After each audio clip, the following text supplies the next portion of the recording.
हम देख रहे हैं कैसे सोनम वांगचुक जैसे साइंटिस्ट को गर्म स्थान के राजस्थान की जेलों में डाल दिया गया और बड़ी मुश्किल से आज भी बाहर निकले हैं।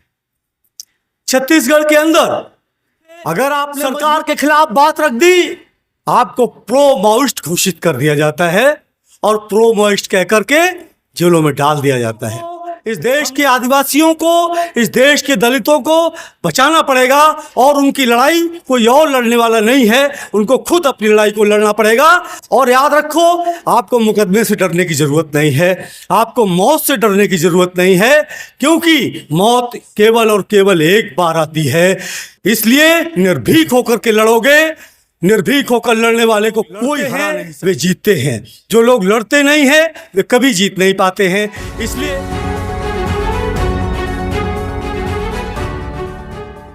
देश के अंदर दक्षिणपंथी सरकार आई है, चाहे अटल बिहारी वाजपेयी की सरकार हो, मोदी पार्ट 1, मोदी पार्ट 2।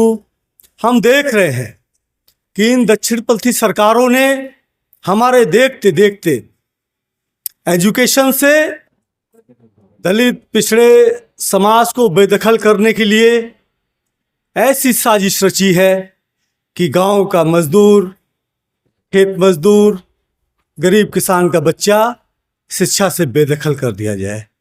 हम लोग जब यूनिवर्सिटी के स्टूडेंट हुआ करते थे, बहुत आसानी से हम लोग 400, 500, 600 रुपए में हम लोग ग्रेजुएट से पोस्ट ग्रेजुएट हो गए थे।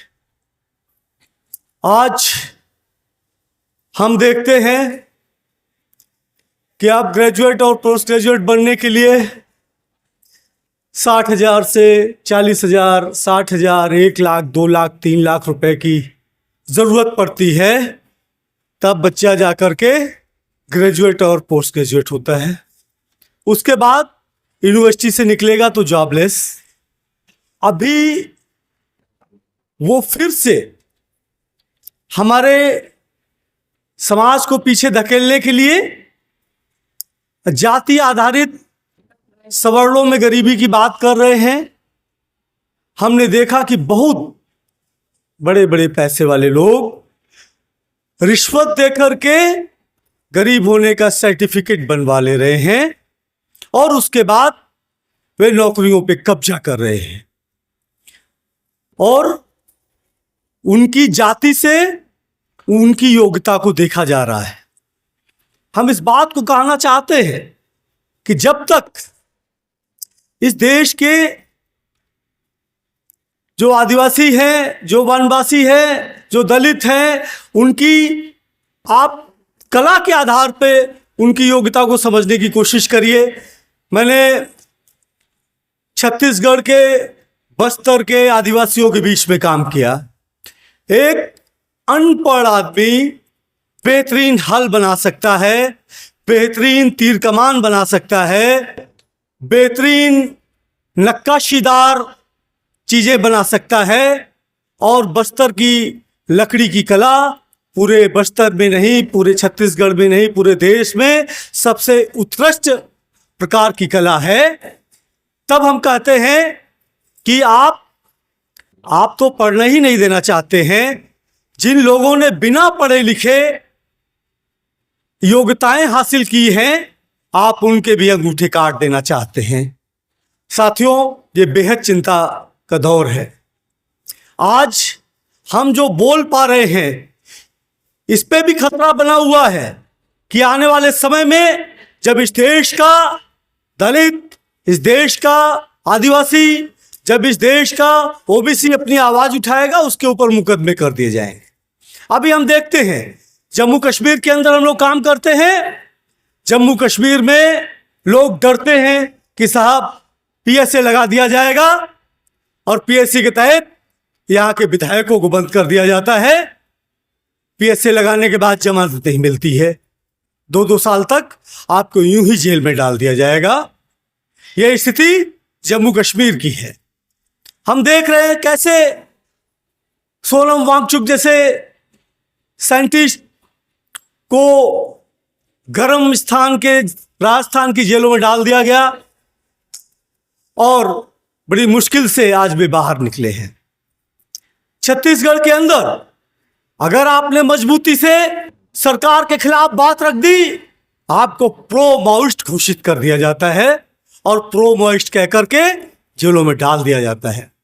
हमने वहाँ की आदिवासी शिक्षिका सोनी सोरी के साथ हुए बलात्कार को देखा, उनके ऊपर हुए एसिड अटैक को देखा, सिर्फ और सिर्फ इसलिए कि वे आदिवासी हैं, आदिवासियों के आवाज को उठाती हैं। अगर जंगल बचा है, पर्यावरण बचा है, तो आदिवासियों के कारण बचा है और आप आदिवासियों को खत्म कर देना चाहते हैं। आपने हिडमा को मार दिया और हिडमा को मारने के बाद जंगल कारपोरेट के हवाले कर रहे हैं। बेहद चिंता की बात है। अगर इस देश को बचाना है तो इस देश के पिछड़ों को, इस देश के आदिवासियों को, इस देश के दलितों को बचाना पड़ेगा और उनकी लड़ाई कोई और लड़ने वाला नहीं है, उनको खुद अपनी लड़ाई को लड़ना पड़ेगा। और याद रखो, आपको मुकदमे से डरने की ज़रूरत नहीं है, आपको मौत से डरने की ज़रूरत नहीं है, क्योंकि मौत केवल और केवल एक बार आती है। इसलिए निर्भीक होकर के लड़ोगे, निर्भीक होकर लड़ने वाले को कोई हरा नहीं सकता। हमारे पास अपने तमाम सारे संघर्षों की इतिहास है, हमने इतिहास में देखा है, हमने नक्सलबाड़ी के किसान विद्रोह को देखा है, हमने तमाम सारे विद्रोहों को देखा है। जो लोग लड़ते हैं वे जीतते हैं, जो लोग लड़ते नहीं हैं वे कभी जीत नहीं पाते हैं। इसलिए हमारा मानना है कि हमारे दलित, हमारे आदिवासी, हमारे पिछड़े समाज को लड़ने की ज़रूरत है।